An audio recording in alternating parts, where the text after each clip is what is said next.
Kerala NGO association Kasaragod ജില്ലാ കമ്മിറ്റിയുടെ നേതൃത്വത്തിൽ കേന്ദ്ര ഭരണകൂട ഭീകരതയ്ക്കും ജനാധിപത്യ മത്സരങ്ങൾക്കുമെതിരെ എന്ന മുദ്രാവാക്യമുയർത്തി പ്രതിഷേധം സംഘടിപ്പിച്ചു. കാസർഗോഡ് കളക്ടറേറ്റിൽ സംഘടിപ്പിച്ച പ്രതിഷേധത്തിൽ നിരവധി പേർ പങ്കെടുത്തു. തെളിനീരിനൊത്ത പരിശുദ്ധി, അതിനാൽ ഞങ്ങൾ മനസ്സിലാക്കുന്നു, നിങ്ങൾ അർഹിക്കുന്നു. ബിന്ദു ജുവല്ലറിയുടെ അതുല്യമായ ആഭരണങ്ങൾ.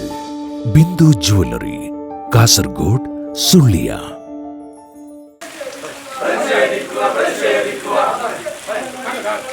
രാജ്യത്തിന്റെ പരീക്ഷകളെല്ലാം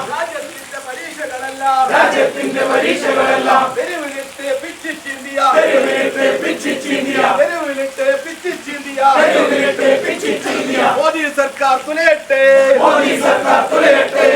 കേരള NGO അസോസിയേഷൻ കാസർഗോഡ് ജില്ലാ കമ്മിറ്റിയുടെ നേതൃത്വത്തിൽ കേന്ദ്ര ഭരണകൂട ഭീകരതയ്ക്കും ജനാധിപത്യ ധ്വംസനങ്ങൾക്കുമെതിരെ കാസർഗോഡ് കളക്ടറേറ്റിൽ പ്രതിഷേധ പ്രകടനം നടത്തി.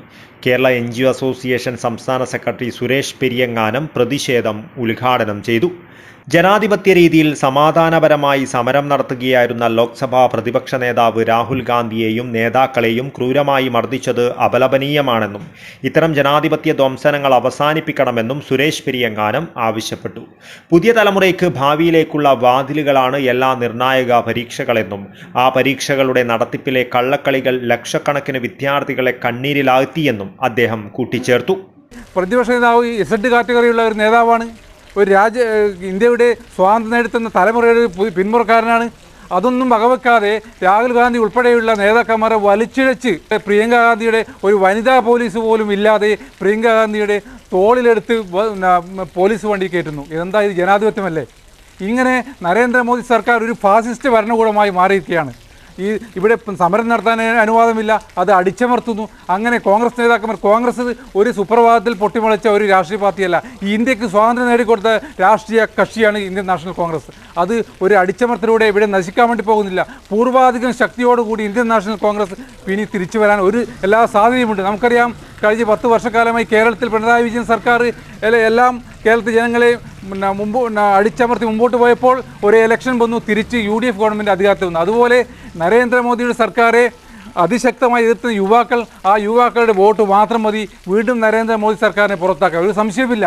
അങ്ങനെ ഈ അടിച്ചമർത്തൽ മുന്നോട്ട് പോകുന്ന ഈ സർക്കാരിനെതിരെ അതിശക്തമായ പ്രതിഷേധമാണ് ഇന്ത്യയിൽ, ഭാരതത്തിൽ എല്ലാ സംസ്ഥാനങ്ങളും നടന്നു വരുന്നത്. അസോസിയേഷൻ ജില്ലാ പ്രസിഡന്റ് AT ശശി അധ്യക്ഷത വഹിച്ചു.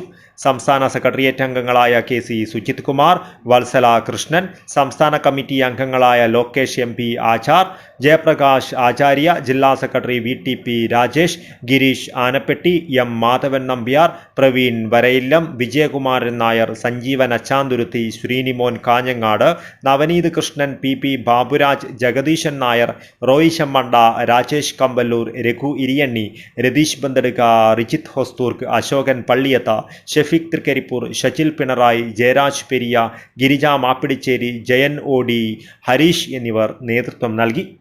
News bureau, Kasaragod.